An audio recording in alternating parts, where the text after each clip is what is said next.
எல்லோருக்கும் வணக்கம். இன்று நாம் பார்க்க இருக்கும் தலைப்பு சித்தர் வழிபாடு. நாம் என்ன பிரபஞ்சத்திற்கு தருகிறோமோ, நன்மையாயிருந்தாலும் கெடுதல் தருவதாயிருந்தாலும் பல மடங்கு நமக்கு திரும்பி வரும். சித்தர்களால் நமது கெட்ட கர்மாவை ஏற்றுக்கொண்டு அதற்கு இணையான நம்மால் தாங்கக்கூடிய கர்மாவாக மாற்றித் தருவார்கள். சில சமயம் நாம் கர்மாவை அவர்களே ஏற்றுக்கொள்வதும் உண்டு. இதை புரிய வைக்க ஒரு சிறு எடுத்துக்காட்டு. ஒருவர் 2000 ரூபாயை நாணயங்களாக சுமந்து கொண்டு செல்கிறார். அவரால் வெகு தூரம் சுமக்க முடியவில்லை. இதை பார்த்த சித்தர் ஒருவர் அந்த நாணயங்களை வாங்கிக் கொண்டு அதற்கு பதிலாக 2000 ரூபாய் தாளை தருகிறார். இப்போது என்ன நடந்தது?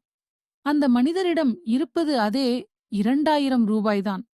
ஆனால் அவர் அதை தன் சட்டை பையில் வைத்துக்கொண்டு சுலபமாக எங்கு வேண்டுமென்றாலும் சென்று வரலாமல்லவா?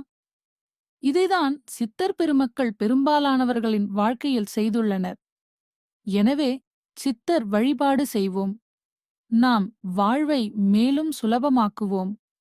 நன்றி, வணக்கம்.